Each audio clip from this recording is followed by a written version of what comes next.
Bismillahirrahmanirrahim. Assalamualaikum warahmatullahi wabarakatuh. Perkenalkan, nama saya Harlan Nabila Prasasti, mahasiswa Politeknik Al-Islam Bandung, jurusan Administrasi Rumah Sakit angkatan 2021.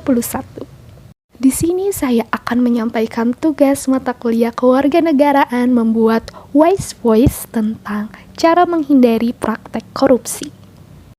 Korupsi tidak hanya merugikan segelintir orang di negara ini. Beberapa kasus korupsi bahkan berdampak buruk bagi hajat hidup orang banyak. Maka dari itu, peran serta masyarakat dalam pemberantasan korupsi sangat diperlukan untuk menghindari kerugian yang sangat besar.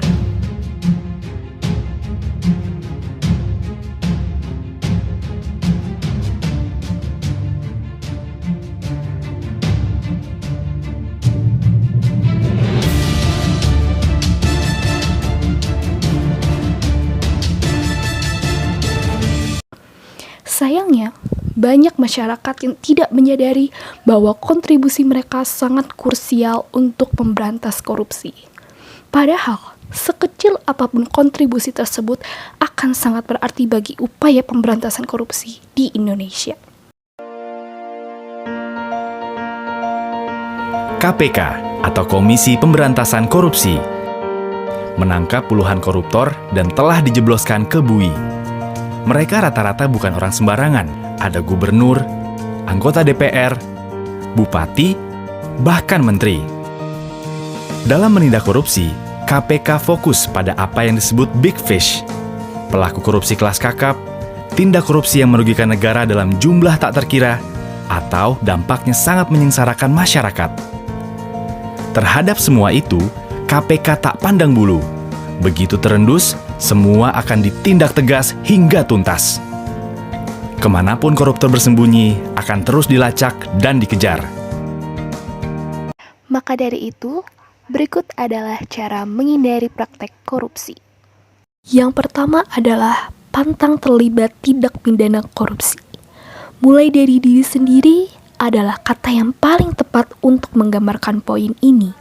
Bisa dibayangkan jika ratusan juta rakyat Indonesia sama-sama memegang teguh prinsip kejujuran, maka korupsi akan tinggal cerita. Yang kedua adalah berlatih untuk berintegritas. Nilai integritas merupakan kesatuan antara pola pikir, perasaan, ucapan, dan perilaku yang selaras dengan hati nurani dan norma yang berlaku. Yang ketiga adalah melaporkan tindak pidana korupsi. Masyarakat yang anti korupsi tidak akan diam saja jika melihat korupsi di depan matanya. Namun, ada keengganan masyarakat untuk melapor. Salah satu alasannya karena khawatir keselamatannya terancam. Kekhawatiran itu seharusnya dapat ditepis karena KPK akan melindungi identitas pelapor. Yang keempat adalah memperbaiki sistem sehingga anti korupsi. Masyarakat juga bisa berperan memberantas korupsi dengan berkontribusi dalam perbaikan sistem. Perbaikan sistem yang dimaksudkan adalah untuk menutup celah-celah korupsi yang bisa dimanfaatkan para koruptor menyelap uang negara. Masyarakat yang memiliki kedudukan di pemerintahan atau perusahaan bisa melakukan perbaikan sistem secara langsung. Dan yang terakhir adalah kampanye dan menyebarkan nilai-nilai integritas. Dengan prinsip pemberantasan korupsi tidak bisa dilakukan seorang diri, maka nilai-nilai anti korupsi dan integritas harus disebarluaskan. Apakah teman-teman tahu? Korupsi dan gratifikasi adalah permasalahan serius yang dapat merusak bangsa ini. Membuat pelayanan publik menjadi kacau. Akses pendidikan yang tidak merata, merusak iklim investasi dan menyebabkan ekonomi biaya tinggi.